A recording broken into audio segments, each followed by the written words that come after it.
9 जून से 21 जून तक भाजपा वाले ऑल इंडिया झूठ फैलाओ प्रतियोगिता का आयोजन कर रहे हैं। बाकी नौटंकी करने के लिए भाजपाइयों को खुली छूट है, वो कुछ भी नौटंकी करें।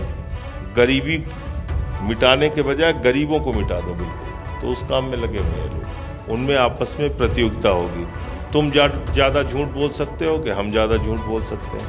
यूपी में भी चल रहे हैं, दिल्ली में भी चल रहे हैं। जहां बीजेपी है वहां बुलडोजर है। बीजेपी देश के गरीबों को मिटाना चाहती है। उत्तर प्रदेश में युवाओं को अपने हक की मांग करने के लिए, नौकरी रोजगार के लिए सड़क पे धरना देना पड़ रहा है, जिसको लेकर आज आपने कॉन्फ्रेंस भी की। क्या कुछ कहना चाहेंगे? देखिए, 1,93,000 शिक्षकों की भर्ती करने का दावा सरकार ने किया, उसके लिए ट्वीट किया, अखबारों में बड़ी बड़ी खबरें छपी कि साहब योगी जी 2 लाख नौकरियां देने जा रहे हैं, और ये कहा कि हमारी केंद्रीय शिक्षा मंत्रालय से बात हो गई है, वहाँ से एक प्रोजेक्ट अप्रूव हुआ है और हम ये नौकरी देंगे। बाद में वो ट्वीट डिलीट कर दिया जाता है।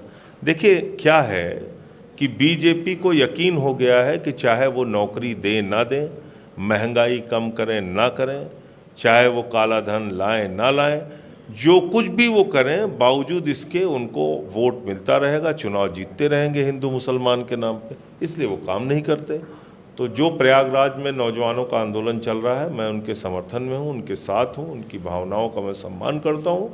लेकिन ये एक लंबी लड़ाई है, क्योंकि 69,000 शिक्षकों की भर्ती में हमने घोटाला देखा, पुलिस भर्ती के बाद पेपर लीक का हमने घोटाला देखा, अभी ये 1,93,000 का ट्वीट करके और उससे पीछे हटने की बात हम देख रहे हैं। सर, लगातार सीज फायर पर जिस तरह से सवाल उठ रहे हैं और ट्रंप ने बनाया कि हमने रुकवाई है वॉर, तो इसको कैसे देखते हैं? देखिए, एक बार नहीं 10 बार कह चुके ट्रंप कि वार उन्होंने रुकवाई और व्यापार बंद करने की धमकी देके। अब जाहिर सी बात है, कोई पाकिस्तान के साथ तो उनका व्यापार है नहीं, जो भी व्यापार उनका है वो हिंदुस्तान के साथ है, और हिंदुस्तान के साथ अगर उनका व्यापार है तो अडानी अंबानी के साथ है।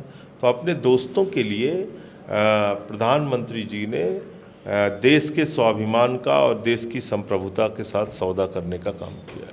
सर, 9 जून को 11 साल पूरे हो जाएंगे मोदी सरकार के, जिसको लेकर अभियान चलाया जाएगा 21 जून तक के।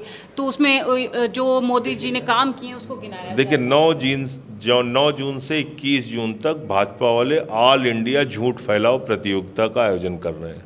अब उसमें भाजपाई जो हैं, वो जो मोदी जी के चेले हैं, उनमें आपस में प्रतियोगिता होगी। तुम ज़्यादा झूठ बोल सकते हो कि हम ज़्यादा झूठ बोल सकते हैं, तो यही काम करेंगे।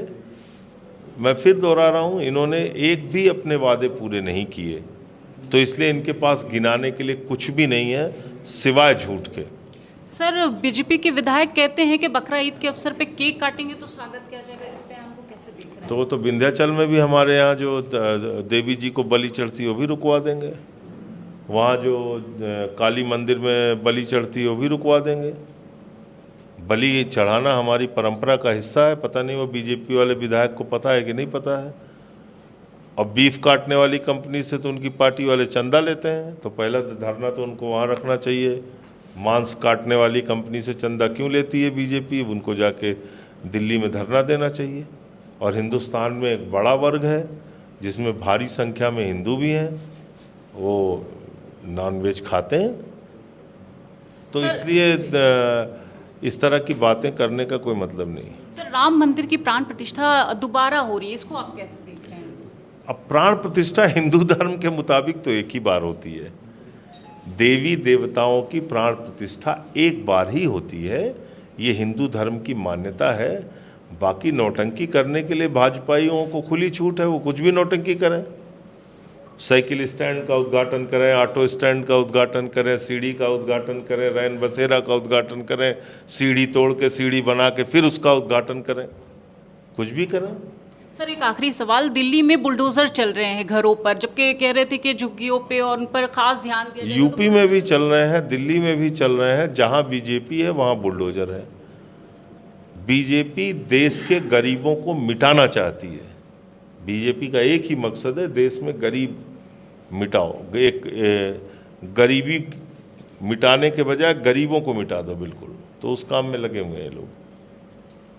ये हमारे साथ संजय सिंह, राज्यसभा सांसद आम आदमी पार्टी के, जिन्होंने आज शिक्षा भर्ती को लेकर प्रेस कॉन्फ्रेंस की थी। तो हमने उनसे सवाल किया और जानने की कोशिश की कि किस तरह से वो अब शिक्षक के साथ हैं और सरकार से उम्मीद कर रहे हैं कि जल्द से जल्द उनको इंसाफ मिले। पूरे हिम्मत के साथ आम आदमी पार्टी उन शिक्षार्थियों के साथ है। कैमरा पर्सन सत्यनारायण के साथ मैं हयात अब्बास, 4 PM न्यूज़।